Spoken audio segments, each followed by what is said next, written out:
वाह वाह मम्मा, क्या स्वाद है। अरे मेरे राजा। प्रायोजक हैं cancer healer centre, a new beginning. Congress और सपा कह रही है कि इस खेल के पीछे भाजपा है। आपको क्यों लपेटा जा रहा है? भाई कौन सी बात है?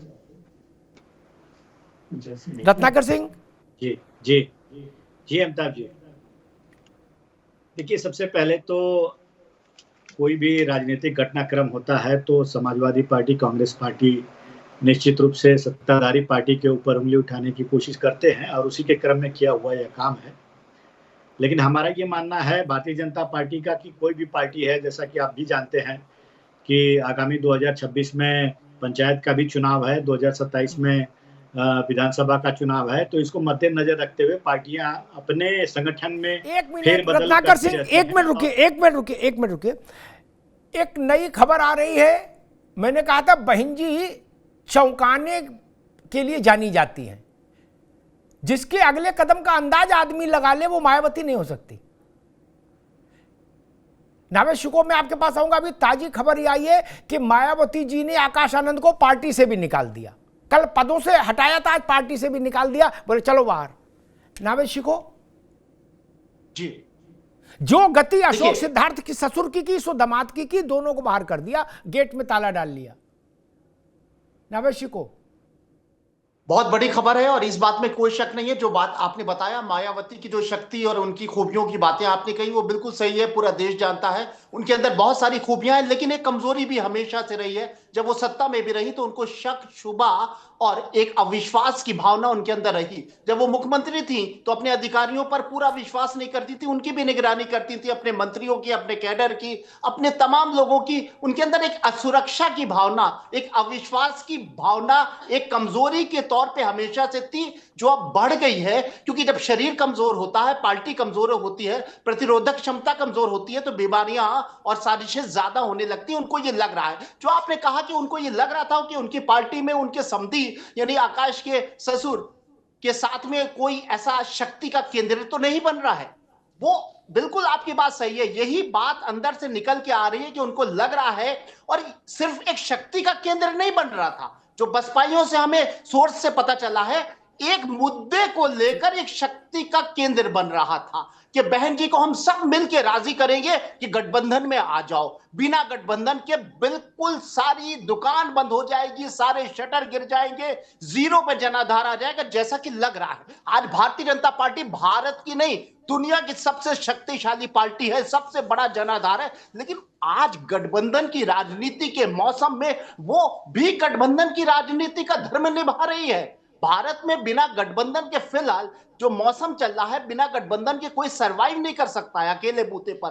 तो जो शक्तियां हैं, वो शक्ति केंद्र एक मुद्दे को लेकर बना है कि बहन जी को राजी करिए, बहन जी को इस बात के लिए राजी करिए, किसी के साथ आइए, आप एनडीए के साथ आइए, आप इंडिया के साथ आइए। नावेद शिको, ठीक, एक मिनट रुकना होगा मित्र। बहन जी ने 3-4 एक्स पर वो पोस्ट खड़का दिए ताजी। बहन जी ने कहा कि कल उसको मैंने आकाश को हटाया था सब पदों से, उसे मैच्योरिटी दिखानी चाहिए थी, पश्चाताप करना चाहिए था, वो तो किया नहीं। उसके उलट लंबी चौड़ी प्रतिक्रिया देने लगा। पछतावे व राजनीतिक मैच्योरिटी नहीं, बल्कि अपने ससुर के ही प्रभाव वाला ज्यादातर स्वार्थी, अहंकारी व गैर मिशनरी, स्वार्थी, अहंकारी और गैर मिशनरी बता दिया आकाश को, अशोक सिद्धार्थ की तरह। जिससे बचने की सलाह मैं पार्टी के ऐसे सभी लोगों को देने के साथ साथ दंडित भी करती रही हूं। बोलो श्री सत्यनारायण स्वामी की जय। 5वां अध्याय समाप्त, कथा समाप्त, पंजीरी ले घर जाओ। नावेद शिको, हो गया काम जी। उनने कहा मैं दंडित करती नहीं हूं, मेरा इतिहास है, फिर आकाश हो और चाहे धरती हो, इससे कोई फर्क नहीं पड़ता। नावेद शिको, छोटी सी टिप्पणी, फिर मैं अयाज के पास जाऊंगा।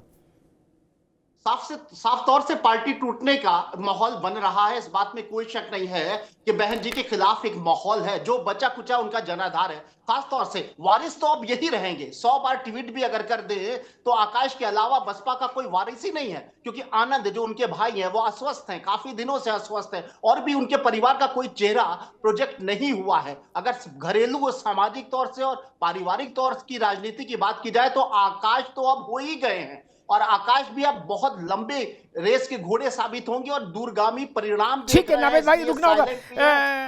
नवेद अयाज, हो गया काम नहीं, जो गति ससुर की सो दामाद की, जीव है खलास शटाक नहीं। अब आगे क्या नवेद अयाज, अब आगे क्या? बहन जी निकलती नहीं, कहीं आती जाती नहीं है, ठीक, आगे क्या होगा? अमिताभ जी, आपको याद होगा समाजवादी पार्टी का पारिवारिक विवाद, और आज भी एक चेहरा याद होगा जो बीजेपी के अंदर काम कर रही हैं, अर्पणा यादव, और किस तरीके से बीजेपी के लोग अखिलेश यादव जी के परम मित्रों में है, करीबी लोगों में है, उनके परिवार के किस तरह से भाजपा से संबंध है, ये एक अलग विषय है। लेकिन इसके साथ साथ एक चीज है कि बहन जी बहुत बड़ी नेता हैं, बहन जी का अनुभव बहुत बड़ा है, और बहन जी के लिए पार्टी ही सर्वोपरि है। सबसे पहले पार्टी है, पार्टी का मिशन मूवमेंट है, काशीराम साहब की विचारधारा, बाबा साहब की विचारधारा। यार एक मिनट रुको, एक मिनट आज एक मिनट रुको, एक मिनट। ये हम बार बार विज्ञप्तियों में देखते हैं मूवमेंट चल रहा, कहां मूवमेंट चल रहा? हमको क्यों नहीं दिखाई देता मूवमेंट? कहीं हमको 10-20-50 हजार आदमी काम करता नहीं दिखता? या आप लोग अपना गुटरू केवल विज्ञप्ति में करते हो कि मूवमेंट? कहां मूवमेंट चल रहा है यार? हम पूरा देश घूम रहे हैं, कहां चल रहा है? आपके घर में चल रहा है मूवमेंट?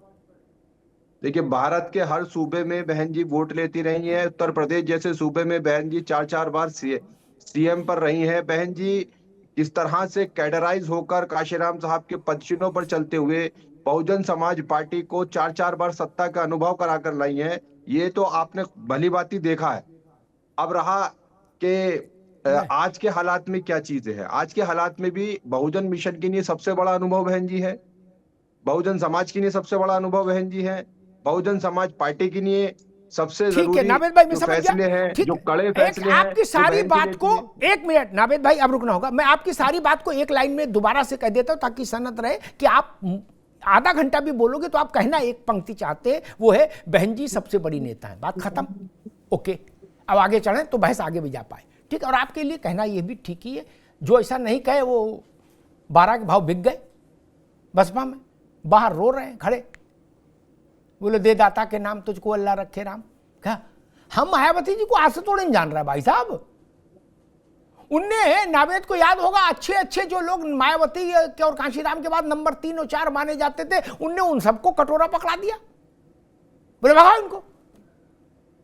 ये मायावती की शैली है। खैर जोशी जी, आपके लिए चांस है, आपके लिए चांस है, क्योंकि हम देख रहे हैं आकाश के लिए आप लोगों की हमदर्दी आज से नहीं।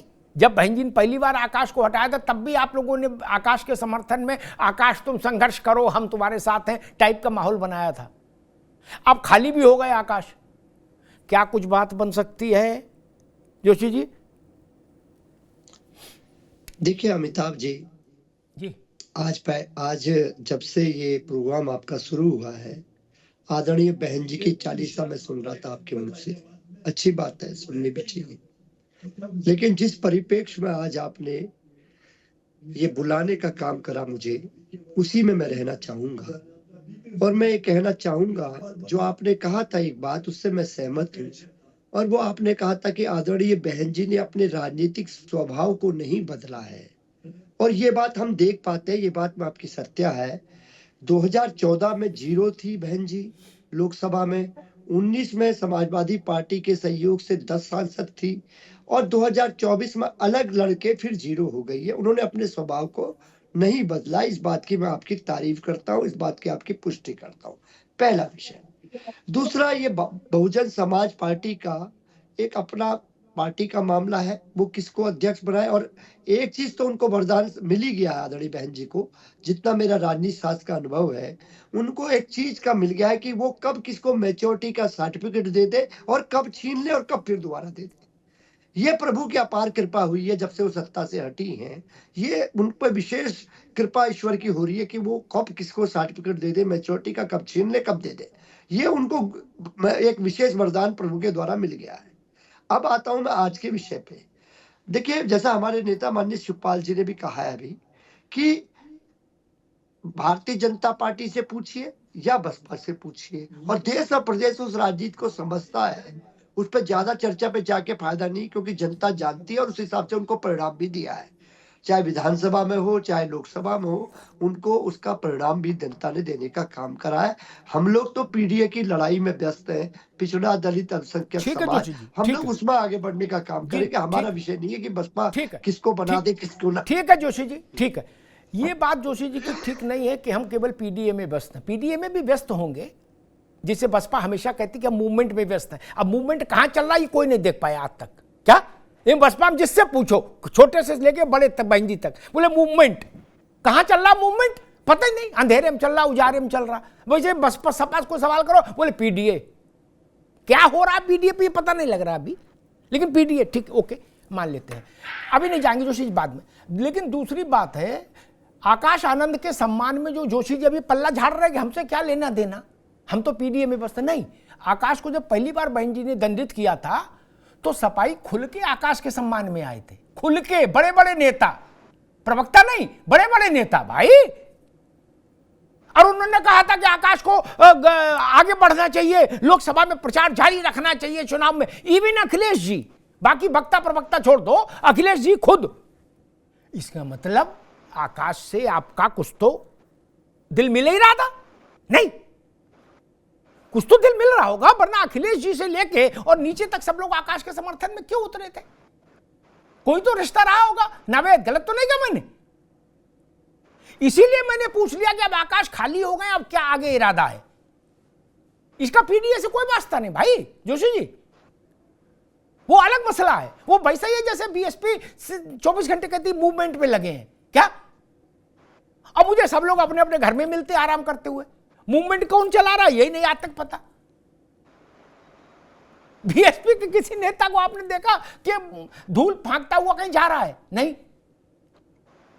सतीश जी अपना काम कर रहे हैं, वैसे पीडीए का मसला है।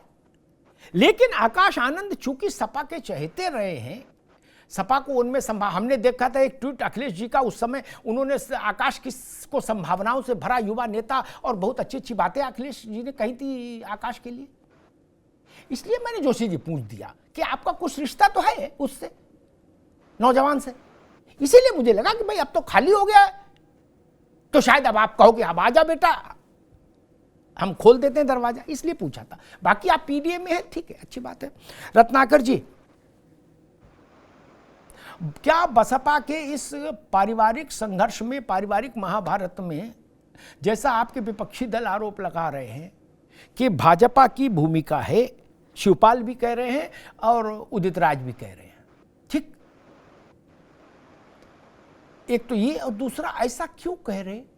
जब आकाश को पहली बार बहन जी ने ये कहा था ये अपरिपक्व है और उनको बंद कर लिया था, विड्रॉ कर लिया था लोकसभा चुनाव कैंपेन में, तो भी ये आरोप आया था कि भाजपा के दबाव में मायावती ने आकाश को विड्रॉ किया। हालांकि 47 दिन बाद जब उनने फिर उसको बता दिया कि नहीं अब ये परिपक्व हो गया और बहुत योग्य हो गया, अब फिर सारी ताकत दे दी, तो ये किसी ने नहीं बताया कि ये भी भाजपा ने टेलीफोन किया था क्या? नहीं। अगर हटाने का भाजपा ने किया तो इतनी साहस फिर मायावती में कैसे आ गया कि वो भाजपा की इच्छा के विरुद्ध जाके आकाश को फिर ले आई? रत्नाकर सिंह जी, अमिताभ जी, देखिए, बहन मायावती जी जो है अपने आप में एक अनुभवी और परिपक्व नेता है, और अपनी पार्टी को किस तरह से खड़ा करना है, आगे बढ़ाना है, 4 बार मुख्यमंत्री रह चुकी हैं। वो अपनी पार्टी का भला बुरा खुद से सोच सकती हैं। उनको लगा होगा कि जिस व्यक्ति के हाथ में मैंने बागडोर सौंपा था वो अभी सक्षम नहीं है पार्टी को चलाने में। जैसा कि पिछला भी बयान में आपने देखा कि किस तरह से भारतीय जनता पार्टी के ऊपर उन्होंने पार्टी को ही आतंकवादी पार्टी घोषित करने का काम किया था, पक्वता दिखाई थी। तो उस समय भी बहन जी ने एक्शन लिया था कि देखिए पार्टी विचारधारा से चलती है। एक बात देख रहा हूं रत्नाकर जी, जैसे एक मिनट रत्नाकर भाई, जैसे आकाश के लिए भाजपा के, अरे सपा के नेताओं के स्वर में मधुरता झलकती है क्या, डायरेक्ट और इनडायरेक्ट, वैसे बहन जी के लिए भाजपा के नेताओं के सुर में मधुरता झलकती है। इसका मतलब मसला कुछ तो है नहीं? देखिए अमिताभ जी, मसला जो है, हम जनता की राजनीति करते हैं और निश्चित रूप से बहन मायावती जी जो है अपने कोर वोटर्स जो हैं उनको संभाल पाने में कहीं ना कहीं अब अक्षम दिख रही हैं, और कोर वोटर जो है वो भारतीय जनता पार्टी की तरफ जो है वो अब झुकाव उसका साफ तौर से दिखाई दे रहा है। मोदी जी का सबका साथ सबका विकास और सबका प्रयास के माध्यम से आपने देखा कि किस तरह से दलित बस्तियों को जो है हमने दलित लोगों को और ओबीसी लोगों को हमने भारतीय जनता पार्टी से जोड़ने का काम किया है। तमाम योजनाएं जो है सबसे ज्यादा तो लाभार्थी वर्ग ओबीसी समाज और दलित समाज से ही आते हैं, और भारतीय जनता पार्टी ने उनको चाहे फ्री राशन देने की बात हो, चाहे पक्के मकान देने की बात हो, चाहे दलित बस्तियों को सड़कों से कनेक्ट करने की बात हो, ये भारतीय जनता पार्टी ने दलितों के लिए ओबीसी के लिए किया है। थोड़े में ज्यादा स्वाद, यही तो है इसकी खास बात। वाओ मामा, क्या स्वाद है। अरे मेरे राजा, प्रायोजक हैं cancer healer centre, a new beginning.